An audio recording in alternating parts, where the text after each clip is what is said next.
Graça e paz, queridos. Amém? É muito bom tê-los aqui nesta manhã, para juntos aprendermos da palavra do Senhor. Amém? Nós vamos então hoje iniciar uma série de estudos que vai falar a respeito do que a palavra de Deus diz sobre finanças. E nós vamos descobrir que a palavra de Deus fala muito a respeito desse tema, embora a gente tenha a falsa ideia de que dinheiro, finanças, não tem nada a ver com religião, e muitas pessoas até têm pavor, né, quando essas duas coisas se misturam.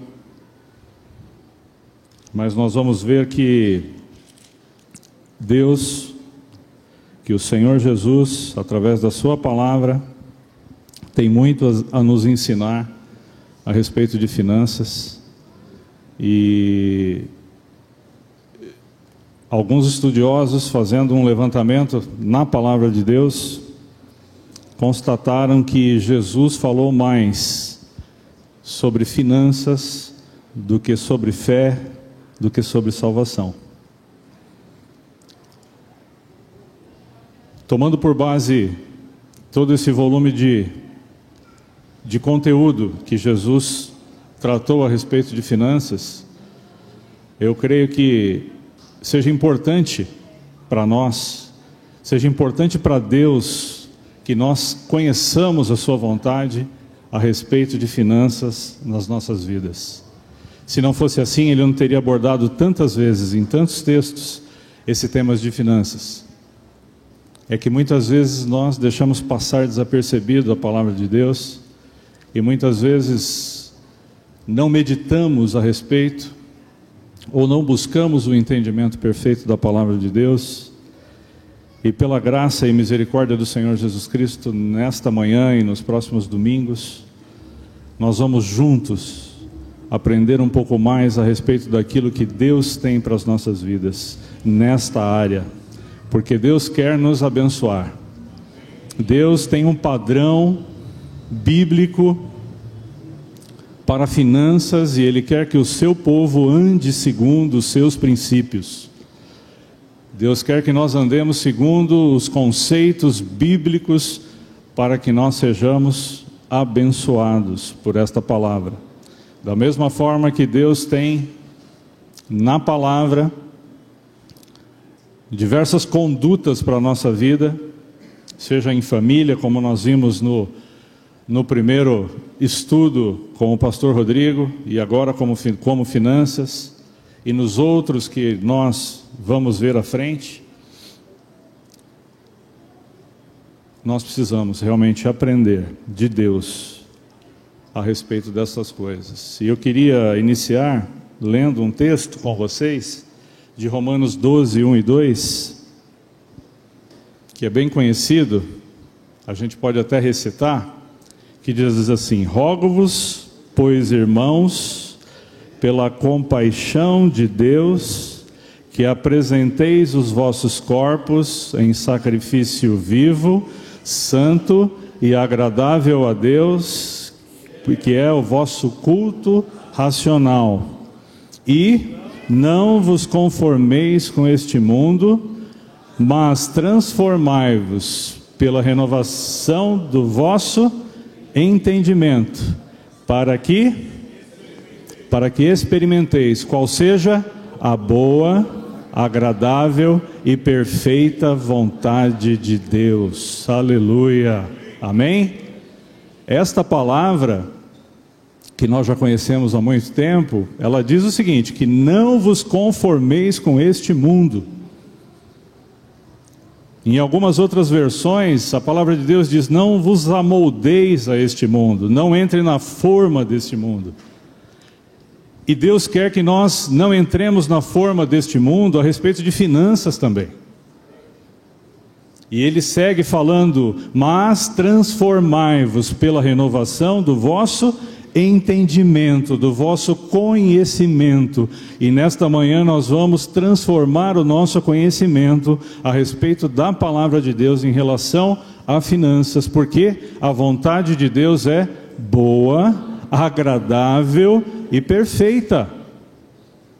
Então não há por que não aceitar esta palavra, não receber esta palavra de Deus para as nossas vidas a respeito desse tema. Amém? Baixa a sua cabeça, vamos orar nesta manhã. Senhor Deus, nós te agradecemos pelo privilégio, Senhor, de estarmos aqui nesta manhã para aprender mais da tua palavra, Senhor. Nós estamos aqui porque as tuas misericórdias, Senhor, se renovaram sobre as nossas vidas. Nós queremos conhecer a sua vontade, Senhor. Como nós lemos agora há pouco, ela é boa, ela é perfeita, ela é agradável, Senhor. Que nós possamos ser renovados, Senhor. Que nós possamos crescer na graça e no conhecimento do Senhor Jesus Cristo nesta palavra. Nós agradecemos em nome de Jesus por esta oportunidade de estarmos na tua presença, Senhor, em nome de Jesus. Amém.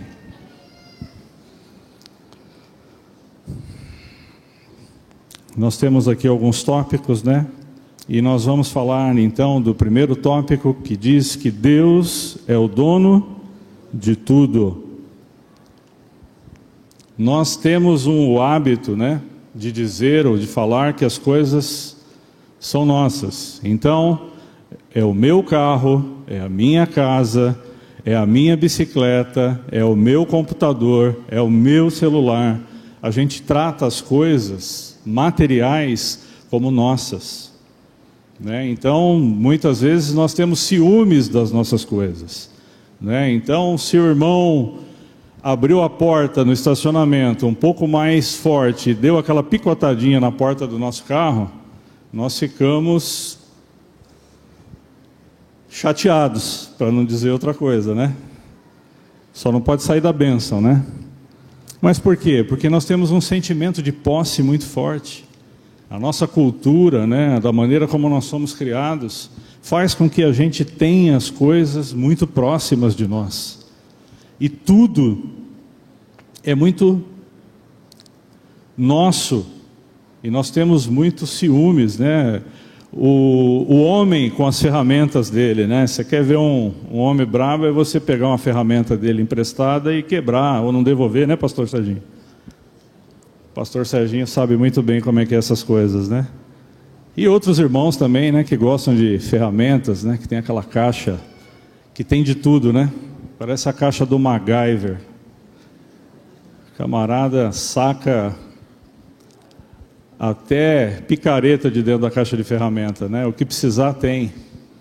Então, existe um apego com todas as coisas que diz que tudo é nosso. Mas o primeiro tema que a gente vai abordar diz que Deus é o dono de tudo. Ele é o dono de tudo. Amém?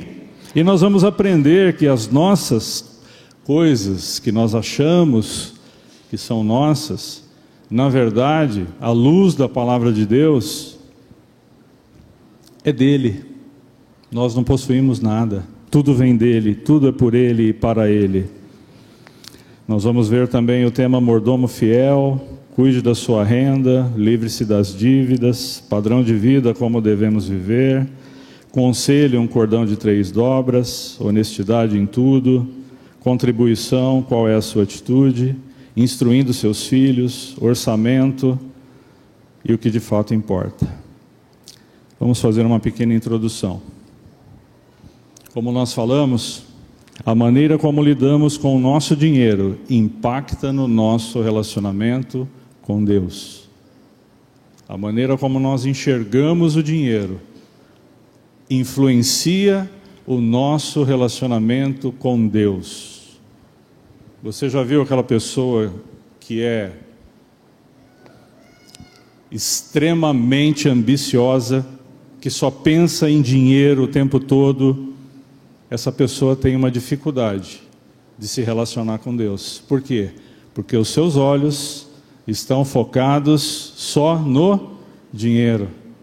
Para os mais antigos, né, como eu, tinha um desenho bem antigo do tio Patinhas, né, que os olhos dele assim, né, tinha um cifrão assim, né, e ele era obcecado por dinheiro, né, por guardar dinheiro, por reter dinheiro. E com certeza, se a palavra de Deus diz que nós não podemos servir a dois senhores, se o dinheiro for o nosso ídolo, for o nosso objetivo principal, nós não vamos poder dar a Deus a honra, a glória que é devida a Ele. Vocês concordam que a maneira como nós lidamos com dinheiro afeta o nosso relacionamento com Deus? É o texto de Mateus 6:24 que diz: ninguém pode servir a dois senhores, porque ou há de odiar um e amar o outro, ou se dedicará a um e desprezará o outro. Não podeis servir a Deus e a Mamon, dinheiro. Jesus relaciona a maneira como lidamos com dinheiro com a qualidade da nossa vida espiritual.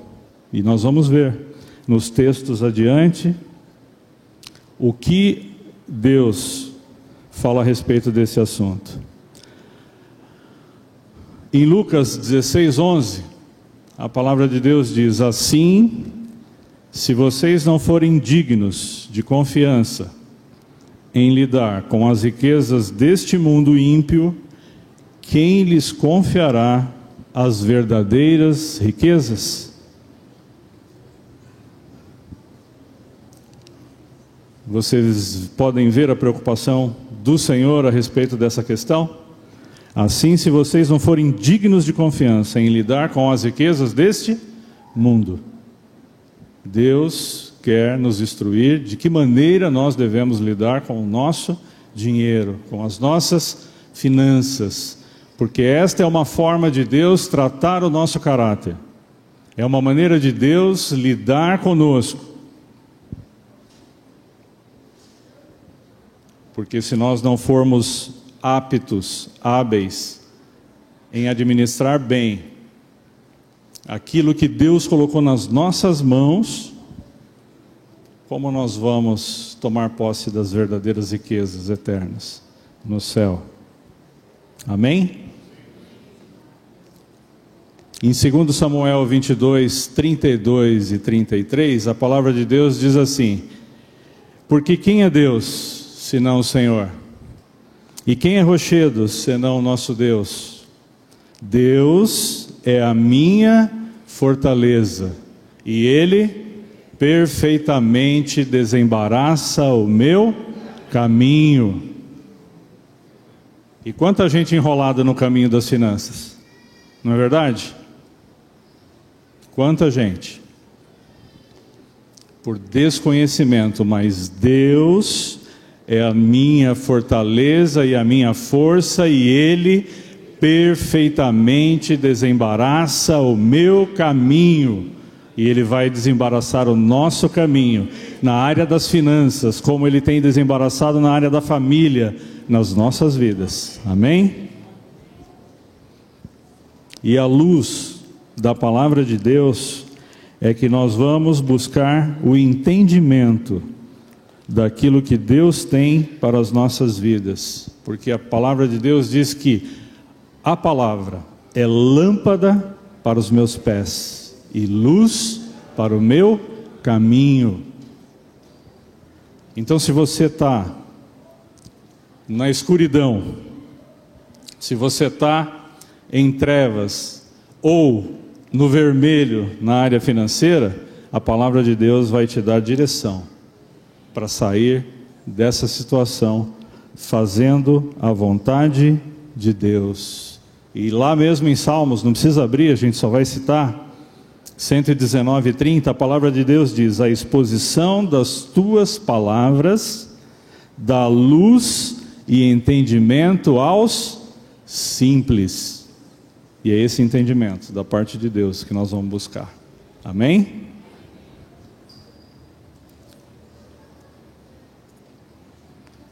Nossos bens competem com o Senhor pelo domínio das nossas vidas. Quantas vezes nós vemos as coisas materiais que muitas vezes nós adquirimos competindo com Deus, literalmente competindo com Deus? O pastor, por inúmeras vezes, cita aqui que o irmão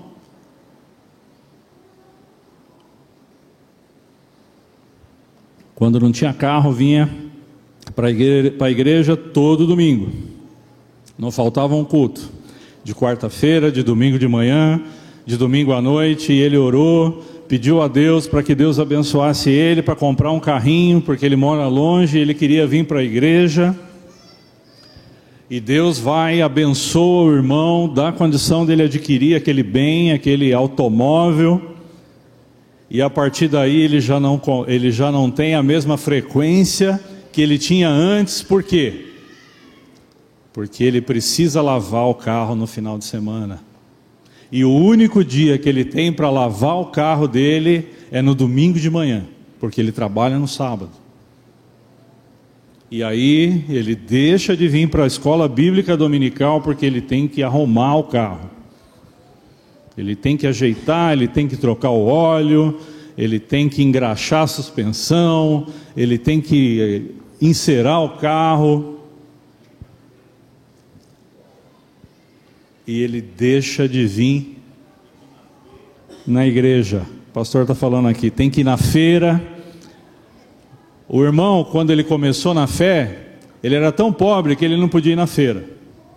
E aí Deus abençoa a vida dele, dá um emprego novo, dá um cargo novo, uma promoção, e aí ele começa a ganhar mais, e ele pode ir na feira todo domingo. Aí ele deixa de vir na igreja porque ele tem que ir na feira no domingo, de manhã. E aí nós vemos aqui, os nossos bens competem com o Senhor pelo domínio das nossas vidas. Mamão, o dinheiro. E é assim que Deus quer? É assim que Deus quer que nós nos coloquemos diante dele com essa situação? Os bens competem com o Senhor pelo domínio das nossas vidas ou não? Competem, irmãos. E muitas vezes nos tiram do foco, nos tiram a bênção. O Senhor nos abençoa, o Senhor nos faz prosperar, o Senhor, Ele é nosso Pai. Qual é o pai que, pedindo filho um peixe, lhe dá uma serpente, ou um pão, lhe dá uma pedra? Mas muitas vezes, esses bens que o Senhor nos dá, que nós alcançamos como prêmios, como galardão da parte de Deus, tomam o lugar de Deus nas nossas vidas. E aí aquele carro que era para ser bênção, não, eu quero um carro porque eu vou dar carona, porque eu quero levar os irmãos em casa, porque eu quero servir ao Senhor com aquele carro, eu quero usar esse carro na obra. E aí está chovendo, o irmão entra dentro do carro, vai embora e não está nem aí. Passa, vê o irmão no ponto de ônibus e passa batido. E às vezes passa na poça de água e ainda dá um banho no irmão que está no ponto de ônibus. Misericórdia, né? Não deve ser assim.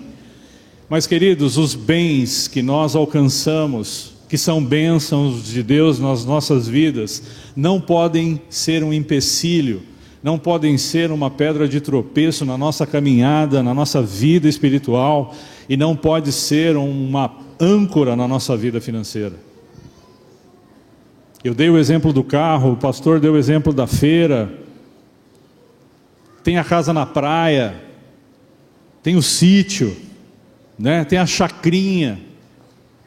Ah, vou comprar uma chácara, meu sonho é ter uma chácara, meu sonho é ter uma casa na praia. E muitas vezes Deus nos dá, Deus permite que nós alcancemos todas essas coisas, e elas tomam o lugar de Deus, elas roubam o lugar de Deus.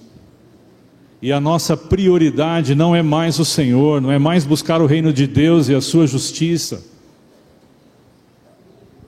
Nós substituímos facilmente Deus por qualquer coisa, e às vezes não é nem bens materiais. Eu já falei aqui algumas vezes e vou repetir, eu troquei o Senhor muitas vezes por uma corrida de Fórmula 1. Eu não vinha na escola dominical aprender de Deus, louvar a Deus para ver uma corrida de Fórmula 1, misericórdia, Senhor.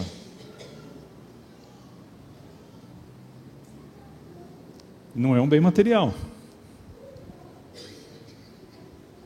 mas roubou o lugar de Deus. E muitas vezes os bens que nós adquirimos, em vez de ser bênção para as nossas vidas, é maldição. Por quê? Porque nos afastam de Deus, porque nos deixam longe de Deus, e vão nos enfraquecendo e vão nos esfriando na fé de uma tal maneira que às vezes nós acabamos morrendo espiritualmente. Prosperamos financeiramente, crescemos e alcançamos bens materiais que nos afastam de Deus.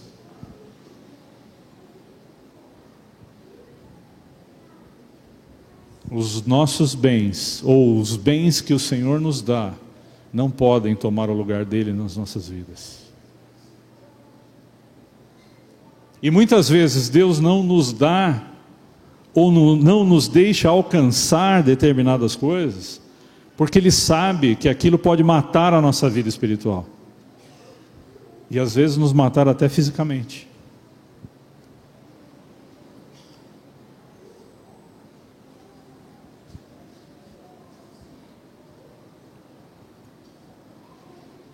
O dinheiro é o rival principal de Cristo pelo senhorio de nossas vidas, como nós já vimos aqui agora. E isso é tão verdade, queridos, que eu costumo dizer, e agora eu falo especialmente para os jovens, que eu também fui jovem, comecei cedo aqui no Parque América, que muitas vezes a gente se entorpece ou sobe para a cabeça, como se diz na gíria popular, com as coisas que esse mundo oferece, com as nossas conquistas, com as nossas realizações, e nos esquecemos de Deus.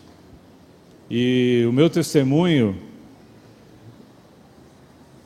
para falar um pouco, daquilo que eu já vivi, comecei a estudar, fazer faculdade, consegui um bom emprego, e Deus começou a me abençoar com 14 anos, entrei numa multinacional, como office boy, para ganhar um salário muito bom naquela época, isso há mais de 30 anos atrás, e fiz vestibular, passei na faculdade, e está tudo dando certo, e agora eu estou de carro, e agora eu estou fazendo faculdade, agora eu sou o cara, eu tenho um bom emprego, eu trabalho numa multinacional, e tudo isso foi tomando o lugar de Deus na minha vida, tudo isso foi tomando o lugar de Deus, e eu cada vez mais distante. E eu lembro que eu sentava bem no fundão lá, o pastor falava, está seguindo Jesus de longe, né, irmão? E era mesmo, de longe assim, ó. Por quê? Porque as coisas materiais dessa vida, as coisas que eu estava conquistando, eu não, pela misericórdia de Deus, Ele estava dando, Ele estava abençoando a minha vida, estava me afastando de Deus.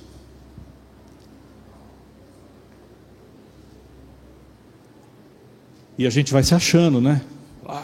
Sou jovem, magrinho, bonitão, dinheiro no bolso, carro, faculdade sobe para a cabeça, né?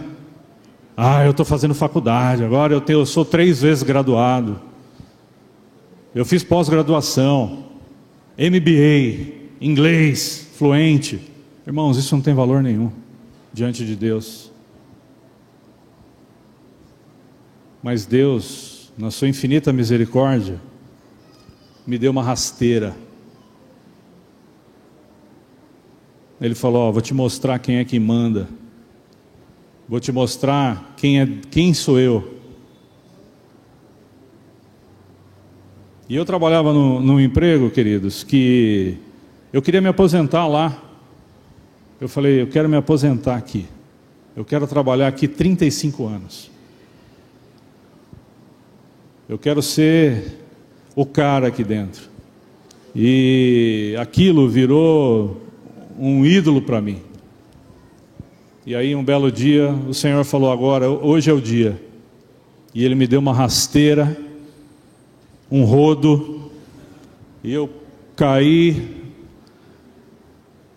Foi um tapa na cara. E eu estava no olho da rua, desempregado. Aquilo que era o meu sonho, que era meu mundo naquele momento, não existia mais. E Deus falou: eu sou Deus. Você não conquistou nada, você não alcançou nada, você não tem capacidade de nada. Tudo quem te deu foi eu. E eu dei, e eu tiro. E aquilo para mim foi terrível, irmãos. Mas no mesmo momento que tudo isso estava acontecendo, Deus falava no meu coração: fui eu, para mostrar para você que eu sou Deus, e que nada pode competir comigo, que nada pode ocupar o meu lugar, que eu sou Deus, eu sou Senhor, e todas as coisas estão nas minhas mãos. E eu dou a quem eu quero, e eu tiro de quem eu quero no momento que eu quero. Aleluia. E aquilo, queridos, foi testificando no meu coração. Eu fiquei muito triste. Eu chorei muito. Eu tinha 20 e poucos anos. Mas eu entendi que Deus estava tratando com a minha vida. E eu fiquei 1 ano desempregado. Todas as portas fechadas, nada dava certo, nada se abria, e eu angustiado. É o mesmo versículo que nós vimos, mas com uma outra versão, que ele muda um pouquinho o sentido. Mas Deus tinha um propósito. E eu fazendo entrevista, buscando, fazendo, e nada acontecia, e nada acontecia. E um dia eu cheguei em casa à tarde, eu era solteiro ainda, e tinha umas irmãs orando em casa, com a minha mãe. E eu entrei e saí para não atrapalhar. E na hora que eu estava saindo, uma irmã me chamou e falou: irmão, eu tenho uma palavra de Deus para a sua vida. Deus está te dizendo que Ele vai abrir uma porta para você. Eu falei: amém, irmã, eu recebo, em nome de Jesus. E naquela mesma semana, ou na semana seguinte, do nada alguém me liga e falou: olha, tem uma entrevista aqui para você, uma vaga, te interessa? Ele falou: opa, claro que interessa. E Deus abriu uma porta, me colocou num emprego, e eu estou nele até hoje, 22 anos, para a honra e glória do Senhor. E aquilo que Deus abre, ninguém fecha. Aquilo que Deus te dá, ninguém toma da tua mão. E por diversas vezes, várias pessoas quiseram ocupar o meu lugar, me tirar da onde eu estou, e Deus me livrou com mão forte, com mão poderosa, para a honra e glória do nome dEle. E eu digo o seguinte: não sou eu, é Deus, através da minha vida, através das nossas vidas é que faz. E quando a pessoa se levanta contra alguém, contra um ungido de Deus, contra um filho de Deus, o Senhor vai lá e defende. E eu vi a mão do Senhor por diversas vezes me livrando poderosamente. Não porque eu mereça, mas é pela graça e pela misericórdia dEle. E muitas vezes, irmãos, nós alcançamos coisas de Deus que nós não merecemos. Mas Ele nos dá porque Ele nos ama, porque Ele é o nosso Pai. E um pai quer o melhor para o seu filho.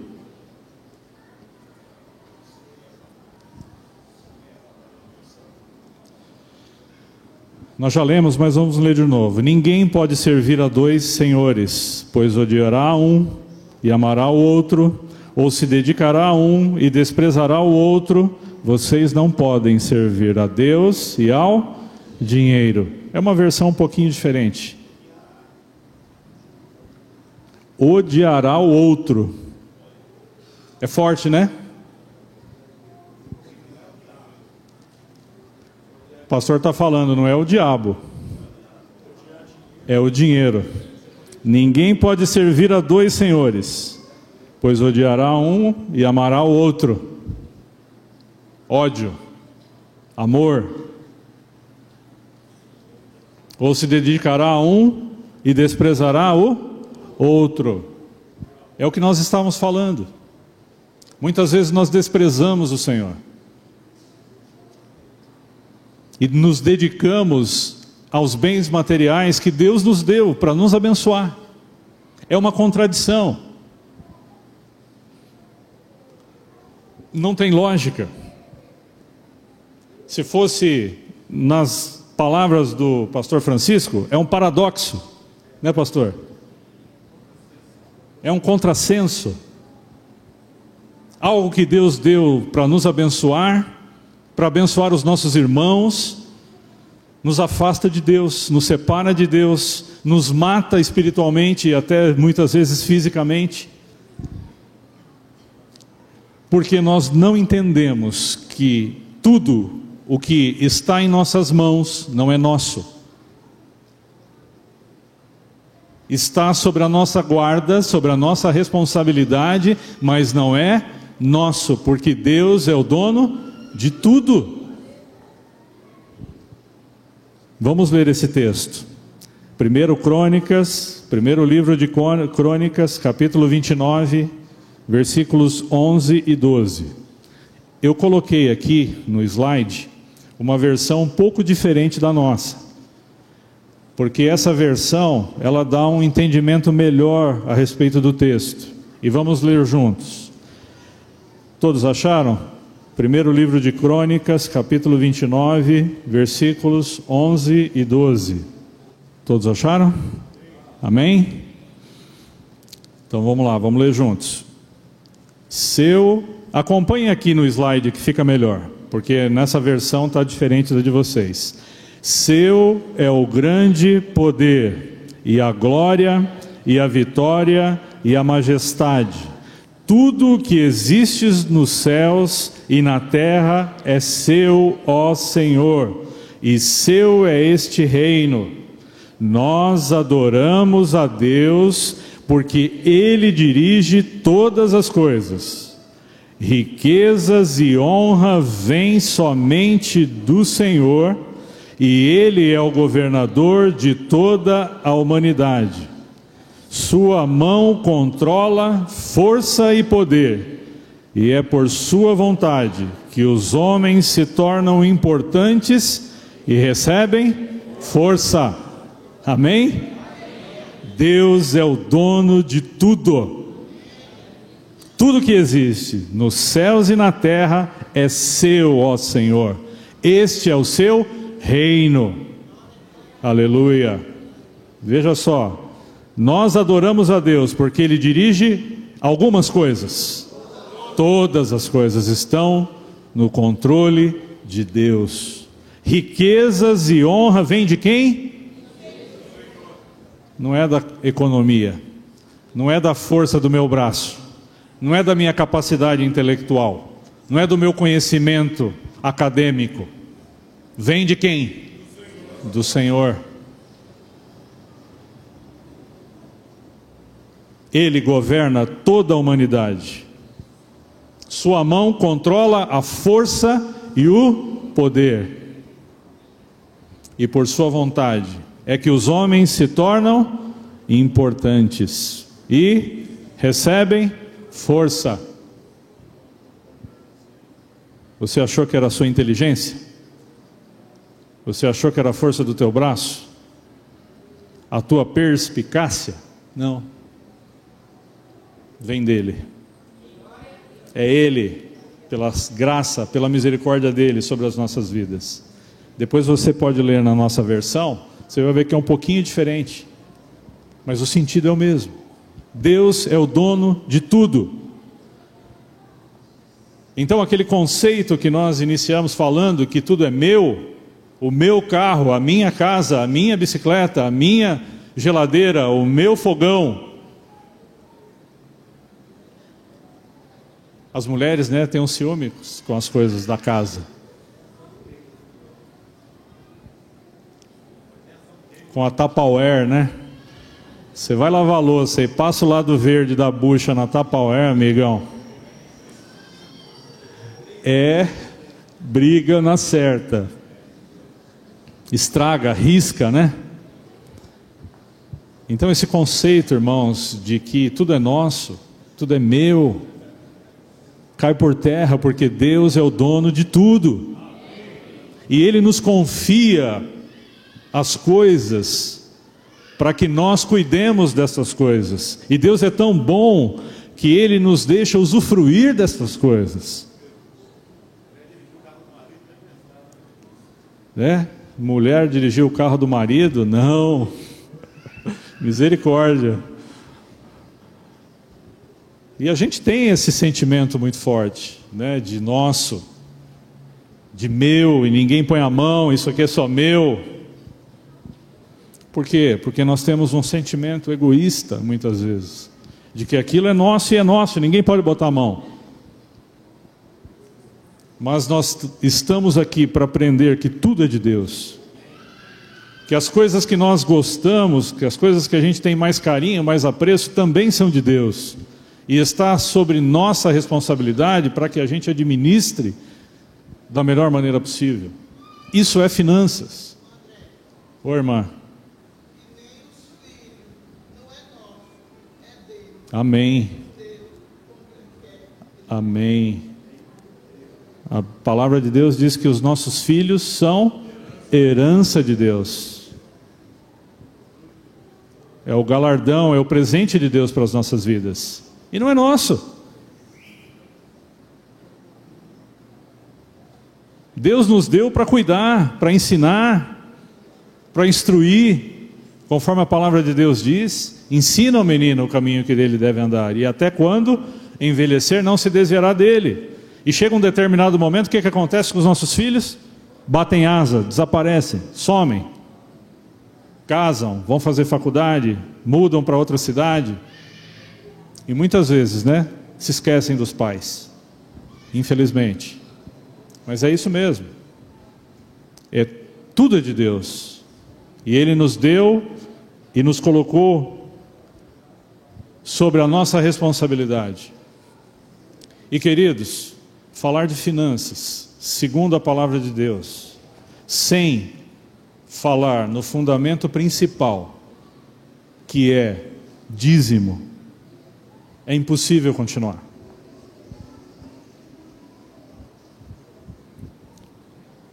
Vocês conhecem bem o ministério. Aqui não é o lugar onde a gente fica buscando a cada culto, a cada reunião, dízimo. Pastor raramente fala sobre esse tema, mas é importante para a gente seguir nesse estudo a respeito de finanças na palavra de Deus, que nós passemos por esse fundamento.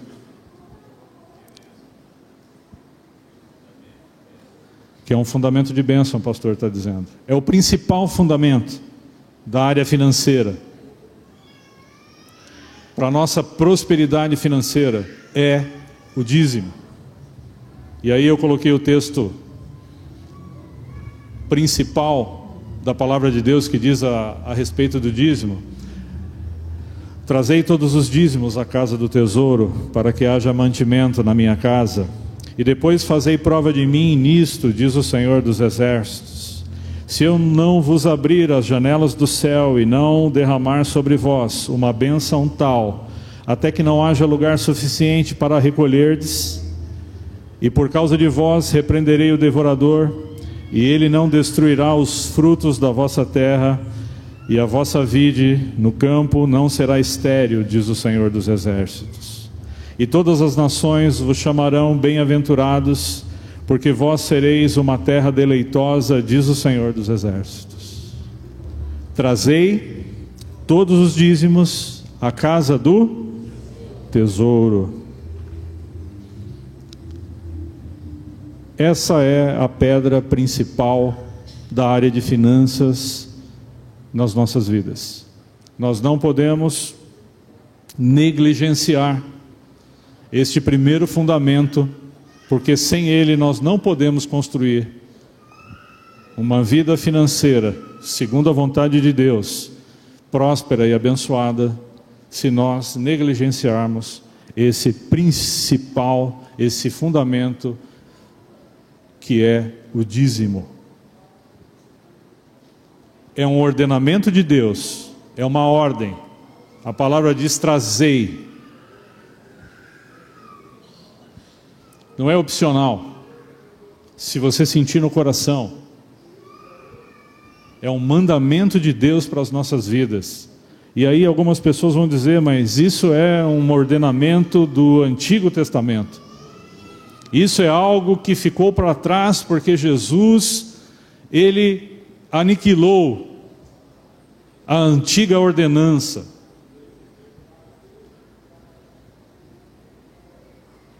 E hoje nós vivemos na dispensação da graça e não estamos mais obrigados a obedecer ou a andar segundo este princípio.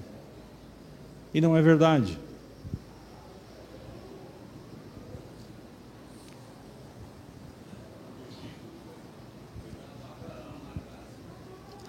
Antes de Abraão já se dava o dízimo. E Abraão, quando ofereceu o dízimo a Melquisedeque, ele deu o dízimo de tudo. Nós vamos ler alguns textos. Vamos em Gênesis 14, 20. Eu não vou me ater muito tempo sobre esse tema, queridos, mas eu acho que vale a pena a gente falar um pouco sobre... Eu coloquei vários textos aqui, e depois eu vou compartilhar com vocês, para que vocês possam pesquisar. Mas nós vamos ler só esses que estão destacados em amarelo, e um que não está, que é Gênesis 14, 20, que é esse texto que o pastor citou.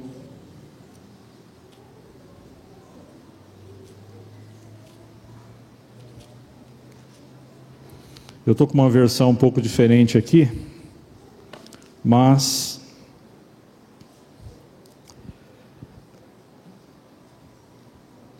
um pouquinho antes, o tema diz aqui que Melquisedeque abençoou Abraão. Abraão tinha voltado de uma batalha na qual ele tinha ido resgatar Ló. E no versículo 17 a palavra de Deus diz assim: e voltando Abraão da vitória sobre Quedorlaomer e sobre os reis que a ele se haviam aliado, o rei de Sodoma, foi ao seu encontro no vale de Savé, isto é, o vale do rei.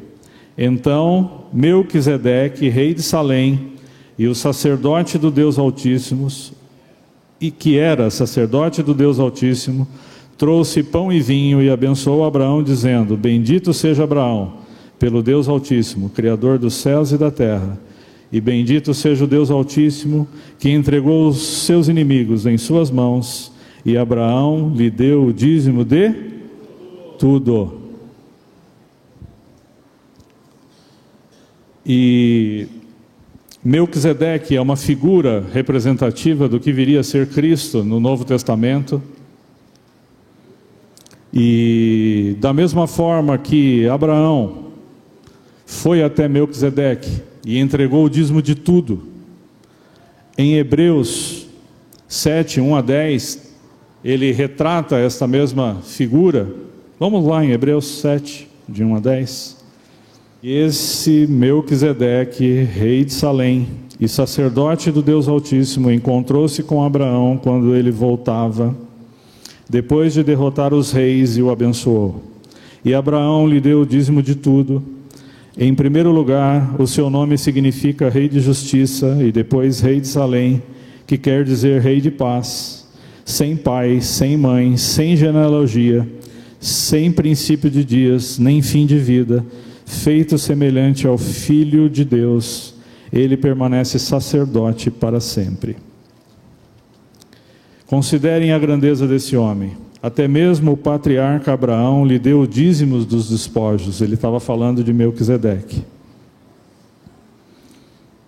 A lei requer dos sacerdotes, entre os descendentes de Levi, que recebam o dízimo do povo, isto é, dos seus irmãos, embora estes sejam descendentes de Abraão. Este homem, porém, que não pertencia à linhagem de Levi, recebeu os dízimos de Abraão e abençoou aquele que tinha as promessas. Sem dúvida alguma, o inferior é abençoado pelo superior. No primeiro caso, quem recebe o dízimo são homens mortais. Melquisedeque recebeu o dízimo e ele era mortal. No outro caso, é aquele de quem se declara que vive, Jesus. Pode-se até dizer que Levi, que recebe os dízimos, entregou-os por meio de Abraão. Pois quando Melquisedeque, que se encontrou com Abraão, Levi ainda não havia sido gerado. E ele faz uma analogia entre Abraão e Melquisedeque no Antigo Testamento, entre nós e Deus na nova dispensação, na dispensação da graça. Da mesma forma que Abraão entregou o dízimo de tudo a Melquisedeque, que era sacerdote em Israel naquele tempo, nós, na dispensação da graça, devemos entregar também os nossos dízimos ao Senhor Jesus. Nós não entregamos os nossos dízimos ao pastor Dirceu ou à Igreja Batista do Parque América. Os nossos dízimos são do Senhor. Mateus 23, 23. Vamos ler os textos que eu separei aqui para a gente avançar.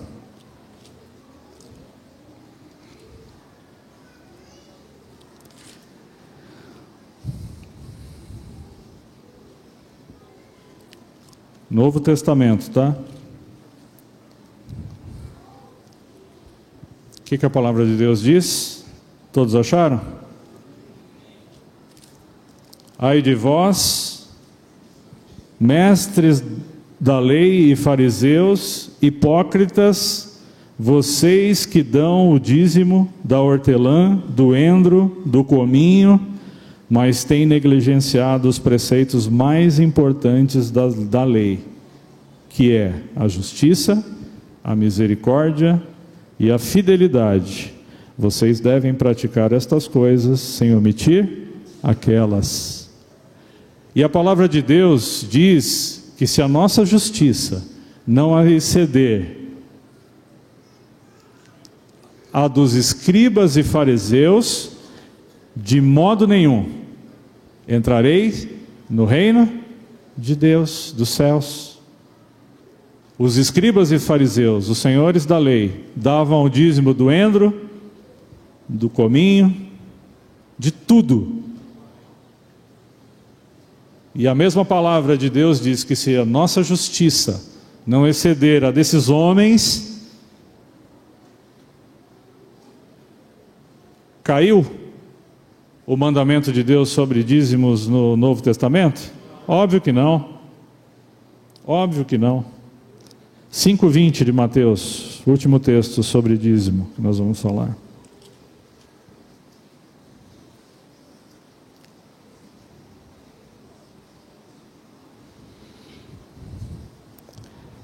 Pois eu digo que se a sua justiça, que a justiça de vocês, não for muito superior a dos fariseus e mestres da lei, de modo nenhum entrarão no reino dos céus. Então, querido, não perca a sua bênção. Dízimo é uma coisa, oferta são outras coisas, é outra coisa diferente. O Senhor também requer de nós ofertas. E se você quiser se aprofundar nesse tema, nós temos alguns textos aqui para depois você pesquisar. Não perca a sua bênção, não deixe de separar a semente que é de Deus e entregá-la. Lembra que nós falamos que tudo é de Deus? O tudo é de Deus. E o que Deus pede de nós? Uma pequena parte. Essa pequena parte, que é o dízimo, nós não podemos reter. Deus nos dá 100% em nossas mãos. E Ele pede que nós devolvamos a Ele 10%, que é o dízimo.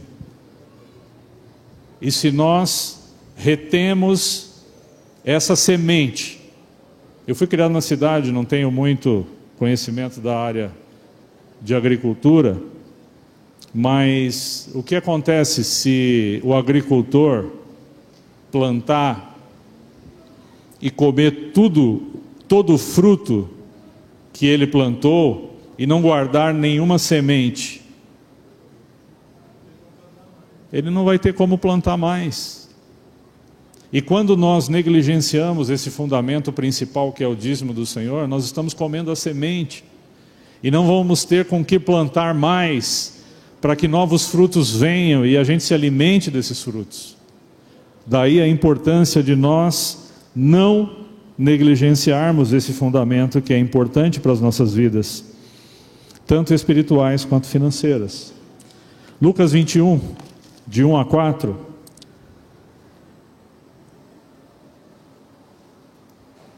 Jesus olhou, uma parábola, bem conhecida, a oferta da viúva. E Jesus olhou e viu os ricos colocando as suas contribuições, as suas ofertas, na caixa das ofertas. E viu também uma viúva pobre colocar 2 pequeninas moedas de cobre. E Jesus afirma, vendo aquela cena: afirmo que esta viúva pobre colocou mais do que todos os outros. Todos esses deram do que lhes sobrava, mas ela, da sua pobreza, deu tudo o que possuía para viver. Na minha versão diz. Ela não estava dando dízimo ali naquele momento. Ela estava dando uma oferta ao Senhor. E ela deu de tudo que ela tinha, para a sua sobrevivência. E ela tinha 2 pequenas moedas de cobre, é isso? Isso, 2 pequenas moedas de cobre. Não era nada perante as ofertas dos fariseus, dos senhores da lei, dos empresários daquela época. E ela, com o coração cheio de Deus, deu tudo o que ela tinha, inclusive o seu sustento, como oferta ao Senhor. Lucas 6:38.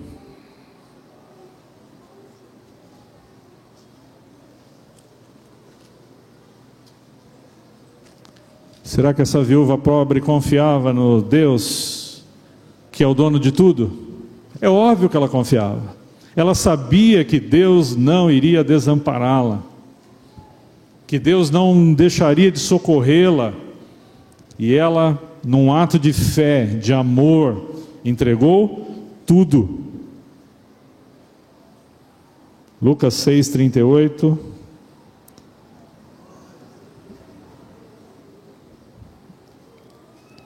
Eu vou ler aqui na minha versão, que é um pouquinho diferente. Diz assim: deem e será dado a vocês, uma boa medida, calcada, sacudida e transbordante, será dada a vocês. Pois a medida que usarem também será usada para medir vocês. E aí, quando o irmão está necessitado, e você vai fazer uma oferta para socorrer o irmão, a palavra de Deus diz que da mesma medida que você medir, você vai ser medido. Oi, pastor? Será medido de novo. Todos nós passamos por dificuldades. É igual para todos, todos nós. Um dia, ou já passamos, ou vamos passar. Nós não estamos imunes a nada, né? Nós não somos privilegiados. O privilégio que nós temos é termos o Senhor ao nosso lado. E a promessa que Ele está conosco todos os dias. Mas nós também passamos por momentos difíceis. E Ele fala: na medida que medirdes, vós também serão medidos.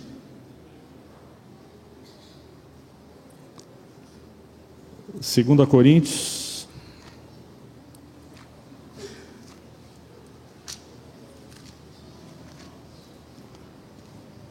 9, 7.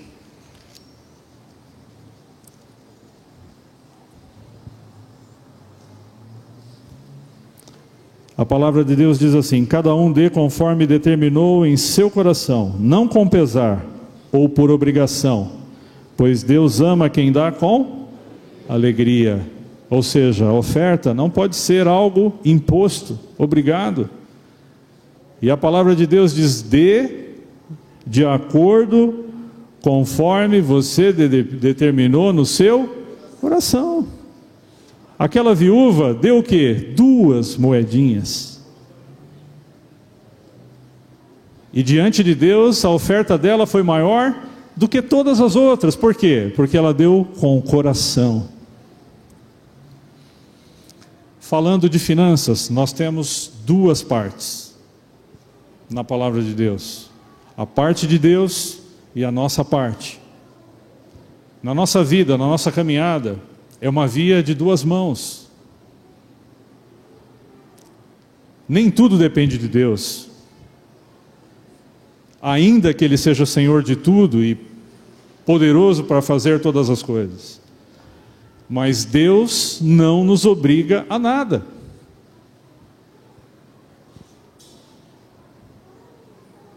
Da mesma forma como a moeda tem 2 lados, o nosso relacionamento com Deus também tem 2 vias de direção.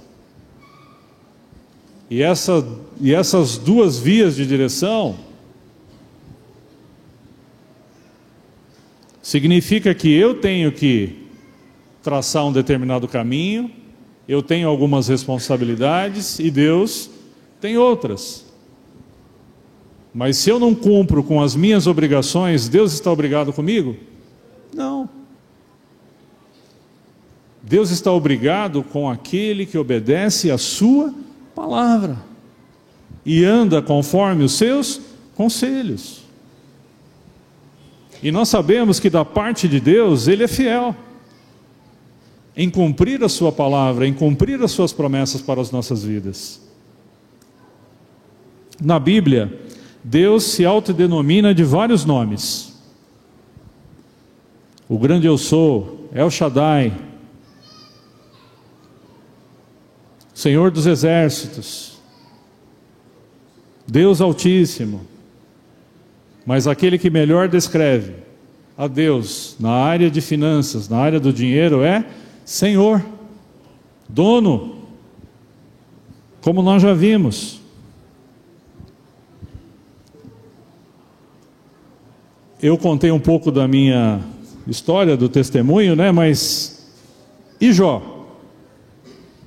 Jó, após perder todos os filhos e filhas e todas as suas posses, ainda foi capaz de adorar a Deus. Jó era um dos homens mais ricos da sua época. Perdeu bois, vacas, ovelhas, até os filhos ele perdeu. Mas Jó, em momento nenhum, atribuiu culpa a Deus.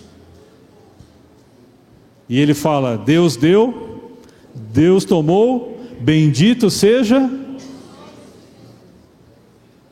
Aleluia, bendito seja o Senhor.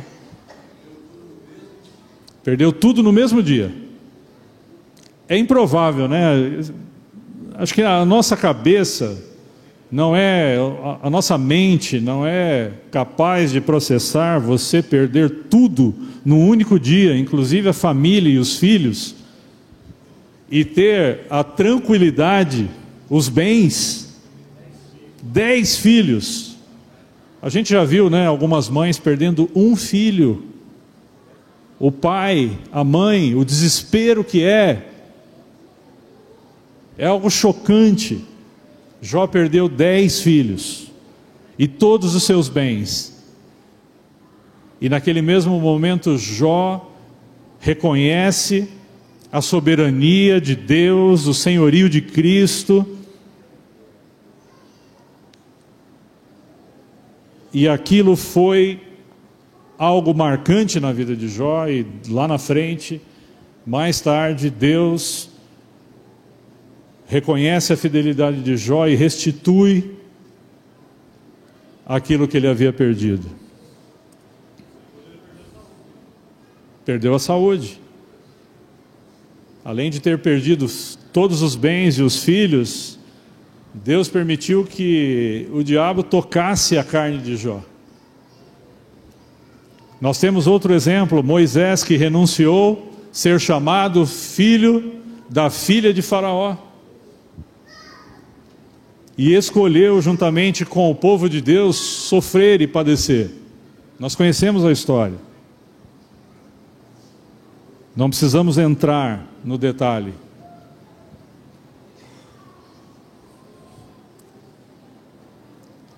Abraão e Isaque, outro exemplo. Era o filho da promessa. Era o filho da velhice. Eles já não tinham mais condições de, humanamente, ter outro. E depois de toda a história, de toda a dificuldade que foi para Isaque nascer,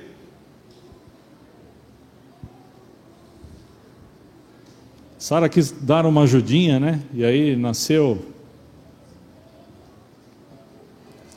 Ismael, e até hoje nós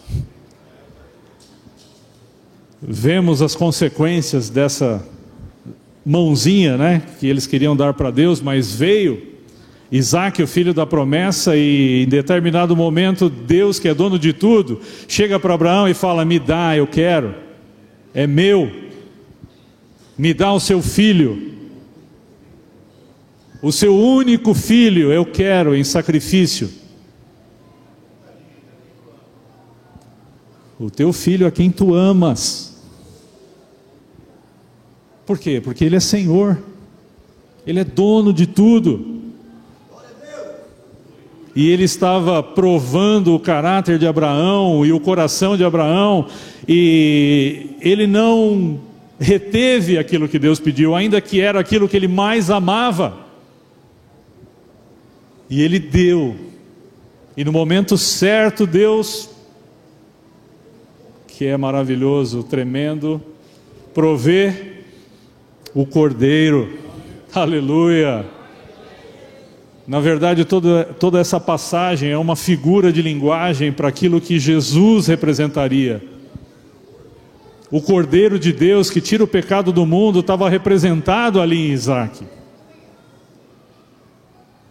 Abraão representava Deus, que não mediu esforços para dar o seu único filho em nosso favor.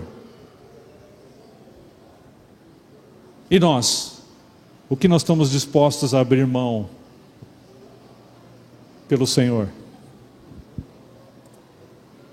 ambos reconheciam Deus como Senhor de tudo. Deus tem o domínio. Deus é o dono de tudo. Salmo 24:1, não precisa abrir. Ao Senhor pertence a terra e tudo que nela se contém, o mundo e os que nele habitam. Isso é só para corroborar aquilo que nós já falamos. Amém? Segundo Crônicas, o texto que nós lemos, ele é bem profundo. E existem outras várias passagens na Bíblia que dizem que Deus é o dono de tudo e que Ele domina sobre todas as coisas. Minha é a prata, meu é o ouro, diz o Senhor dos Exércitos. Ageu 2:8, também não precisa ir. É a palavra de Deus que está transcrita aí. E Ele não é só dono do ouro, da prata, Ele é dono do universo. Ouro e prata é pouco. Para sermos verdadeiros seguidores de Cristo, devemos transferir o domínio de nossas posses ao Senhor. Nós temos que entender que aquilo que nós temos não é nosso, é de Deus.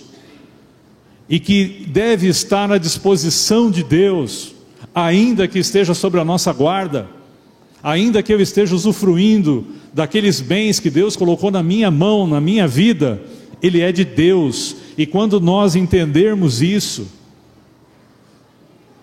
as coisas vão ficar mais fáceis e Deus vai nos abençoar muito mais.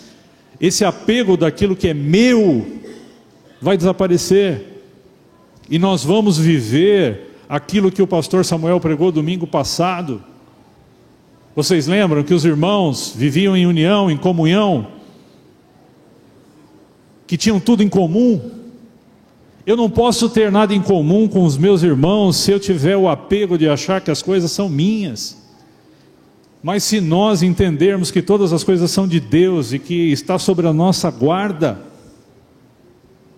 nós vamos poder compartilhar aquilo que Deus nos proporcionou e nos colocou sobre responsabilidade nossa com os nossos irmãos, gratuitamente.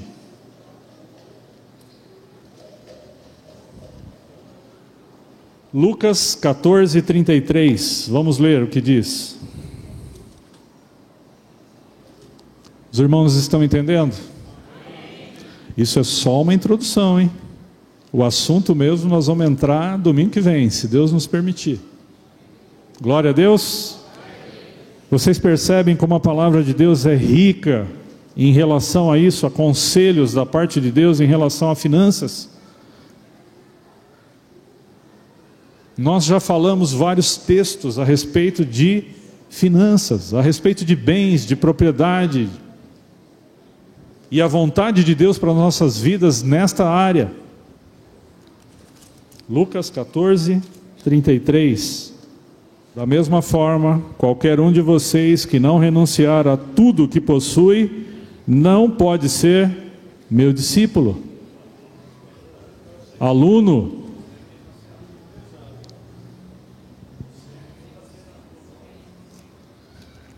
Como é que está na nossa versão aí?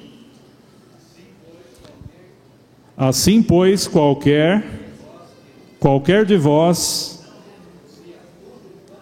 que não renuncia a tudo quanto tem, não pode ser meu discípulo, diz a palavra do Senhor. Aluno. Você quer aprender do Senhor? Tem que renunciar a tudo quanto tem. Amém? Para sermos verdadeiros seguidores de Cristo, discípulos, alunos, devemos transferir o domínio de nossas posses ao Senhor. É reconhecer que aquilo que nós temos, que aquilo que está sobre a nossa responsabilidade, não é nosso, é dele, 100% dele. Nós somos mordomos. Calma, pastor, que nós vamos chegar lá. Deus tem o domínio. E Deus também tem o controle. Deus tem em suas mãos o controle máximo de todos os eventos que ocorrem na terra. Nada é por acaso.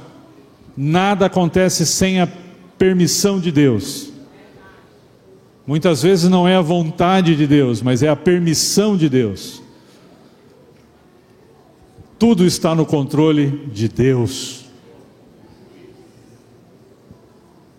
E muitas vezes, coisas terríveis que acontecem nesse mundo são juízo de Deus sobre a desobediência do povo, dos homens.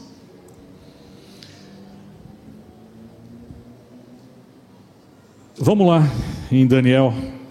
Esse é um exemplo tremendo, aonde um homem como o rei Nabucodonosor, um verdadeiro diabo, reconhece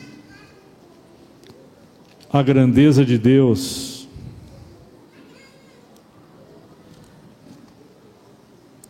É que Daniel está sumindo da minha Bíblia aqui.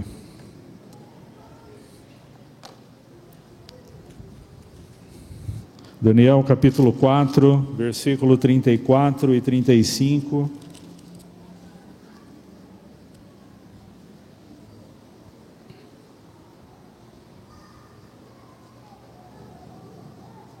Todos acharam?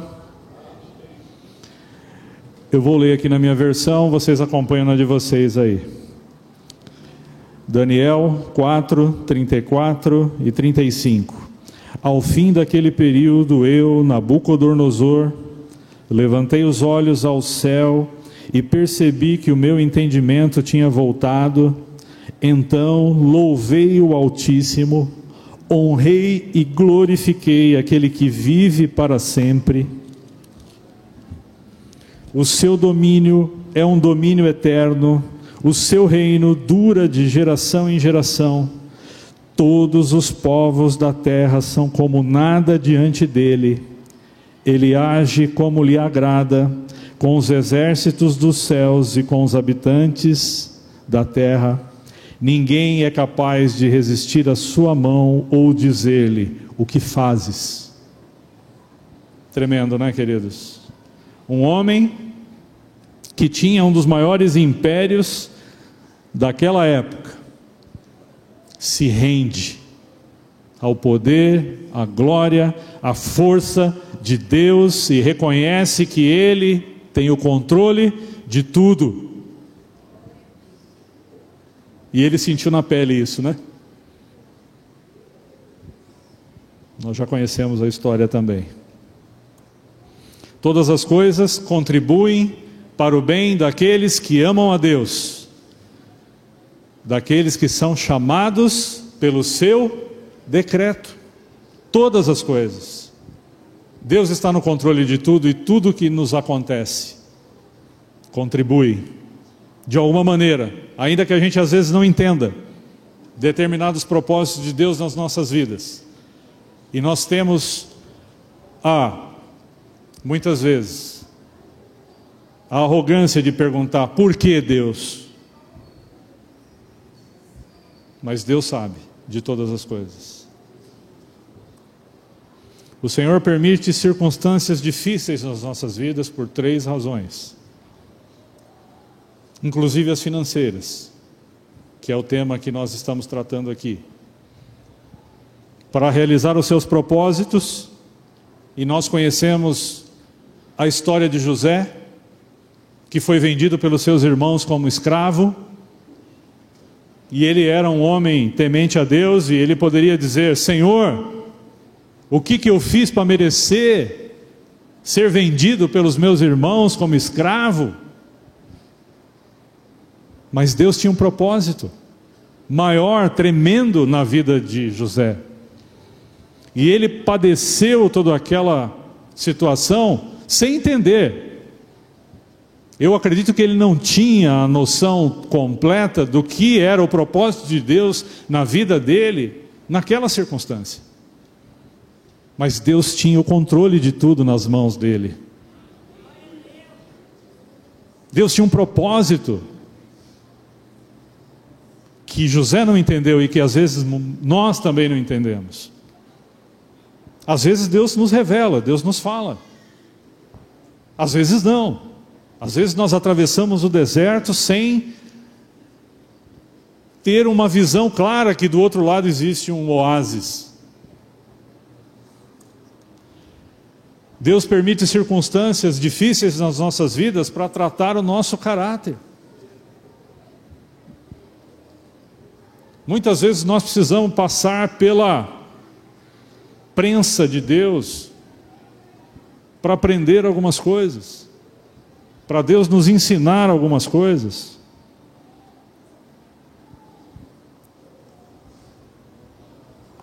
Vamos ler Romanos?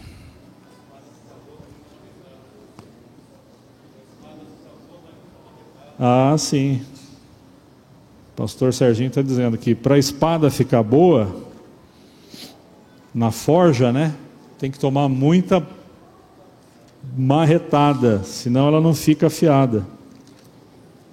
E muitas vezes a gente precisa também passar por algumas situações para que a gente possa aprender de Deus.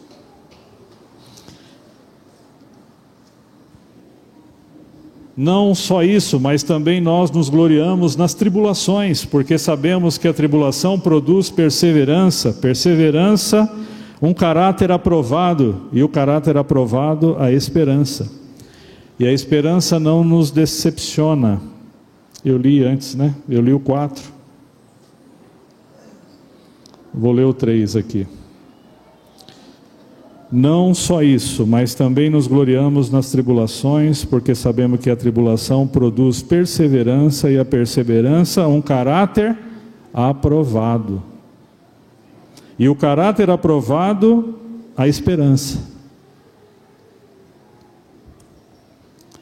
E Deus também permite situações e circunstâncias difíceis nas nossas vidas para nos disciplinar. Nós fomos disciplinados pelos nossos pais, né? Eu fui, pelo menos. A nossa geração, muito. As novas gerações, bem pouco. E aí nós vemos os reflexos, né? Dessa falta de disciplina dos pais na sociedade em que nós vivemos hoje. Nós aprendemos aqui, né, que a vara, no momento certo, é o melhor instrumento para forjar o caráter da criança. E Deus, da mesma maneira, nos disciplina. Muitas vezes, para tratar com as nossas vidas. Domínio, controle e provisão. Deus é um Deus de provisão. Amém? Significa que Deus proverá. Jeová Jirê. A gente ouve falar muito, né? Jeová Jirê. Deus proverá. Gênesis 22:14. Vamos lá?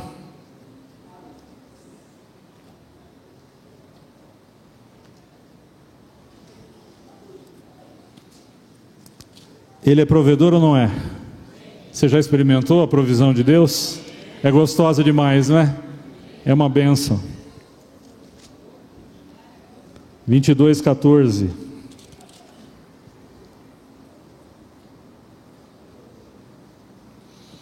Abraão deu àquele lugar o nome de o Senhor proverá.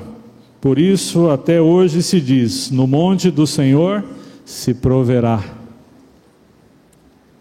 Deus prometeu prover todas as nossas necessidades. Buscai em primeiro lugar o reino de Deus e a sua justiça, e as demais coisas vos serão acrescentadas. Salmo 23, o que diz? Só o versículo número 1. O Senhor é o meu pastor, nada me faltará. Ponto. Salmo 23, versículo 1. O Senhor é o meu pastor, nada me faltará.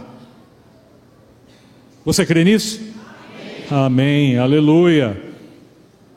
Ele é o Deus provedor, Ele é Jeová Jirê. Ele é o nosso pastor, nada vai nos faltar. Glória a Deus.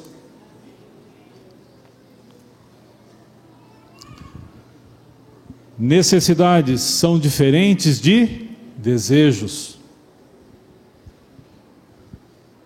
Deus prometeu suprir as nossas necessidades.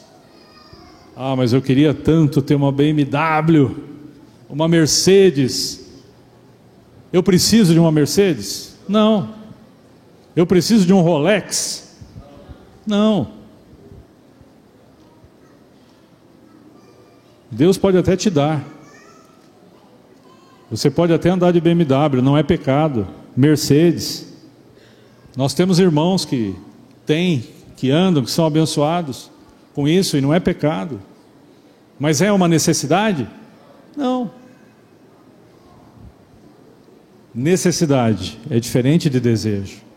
Às vezes você tem um sonho de ter uma casa no Morumbi,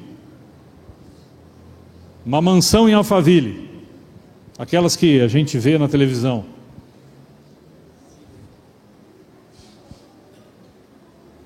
É necessidade? Não, é desejo. A palavra de Deus diz que se a gente tiver com que comer e com que se vestir, nós estivéssemos contentes. E muitas vezes nós confundimos necessidade com desejo. E a promessa de Deus para as nossas vidas é satisfazer as nossas necessidades. Tendo, porém, sustento e com que nos cobrimos, estejamos nós, ou com isso, contentes. 1 Timóteo 6,8, nós já citamos. O meu Deus, segundo as suas riquezas, suprirá as vossas necessidades em glória, por Jesus Cristo. Filipenses 4,19. É promessa de Deus para as nossas vidas que Deus vai suprir todas as nossas necessidades, segundo a sua vontade.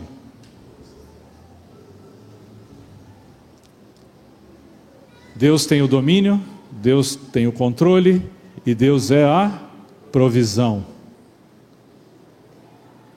O primeiro passo, a parte de Deus.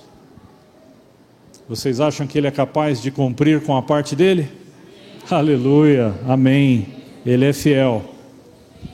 E a nossa parte. A nossa parte, que é tão importante quanto a parte de Deus, é ser mordomo. Mordomo significa, aí é o significado do termo mordomo, é um substantivo masculino, é um indivíduo que é encarregado de administrar em residência alheia as tarefas domésticas cotidianas, distribuindo-as entre os demais empregados. Pessoa que administra os bens de uma irmandade ou qualquer outro estabelecimento. Do latim, maior domus, significa mordomo, administrador ou governante da casa. O Senhor nos chama a sermos mordomos fiéis. Nós vimos que tudo é de Deus, tudo está nas mãos de Deus. Deus tem o controle de tudo e Ele nos deixa como mordomos de tudo aquilo que é dele. E Deus requer de cada um de nós que nós sejamos mordomos fiéis em administrar os bens do nosso Senhor. É essa perspectiva que nós temos que ter a respeito de finanças, a respeito de dinheiro, naquilo que a palavra de Deus trata, que nós não somos dono de nada. Não é nosso, é de Deus, e nós somos mordomos, e Deus quer que nós sejamos mordomos fiéis. E se nós somos mordomos, nós temos que administrar os bens do nosso Senhor de maneira inteligente, de maneira sábia. O dinheiro não é nosso. Eu trabalho numa empresa e eu gerencio lá uma área e eu tenho dinheiro da empresa na minha mão, mas não é meu, é do meu patrão. E eu tenho que ter todo o cuidado com o dinheiro do meu patrão. Eu não posso gastar de qualquer maneira, eu não posso empregar o dinheiro do meu patrão de qualquer maneira lá no meu trabalho.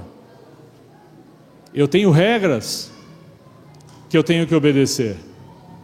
Eu tenho que zelar pelo dinheiro do meu patrão. E o meu patrão, ele é tão bonzinho que ele deixa eu gastar o dinheiro do jeito que eu quiser.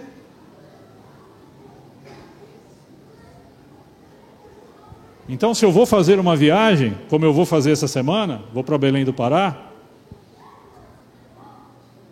ele deixa eu reservar o hotel, ele deixa eu alugar o carro, ele deixa eu almoçar aonde eu quiser. Não tem ninguém lá me vigiando, não tem ninguém lá me controlando, mas o dinheiro não é meu, eu sou um mordomo, e eu tenho que administrar bem o dinheiro do meu chefe, do meu patrão. Eu vou usar o dinheiro do meu chefe de qualquer maneira? Não!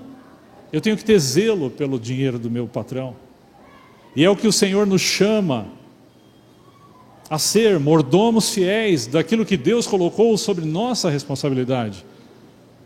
Aquilo que nós temos, os bens que nos pertencem, o dinheiro que está na nossa conta bancária, ou na nossa aplicação, na nossa caderneta de poupança, não é nosso, é de Deus. Tudo é dele.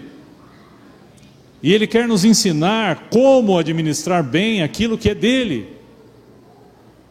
E Ele vai permitir que a gente usufrua desses bens que é dele, enquanto estiver nas nossas posses, e nós não podemos dilapidar aquilo que é de Deus nas nossas vidas. Mas esse tema vai ficar para a próxima semana, amém? A gente vai dar continuidade. Então a primeira parte, a introdução que nós fizemos hoje, é para dar uma base, para que a gente entenda alguns conceitos essenciais, para que a gente possa seguir adiante. Eu espero que Deus tenha falado ao seu coração, que a palavra de Deus tenha te ensinado,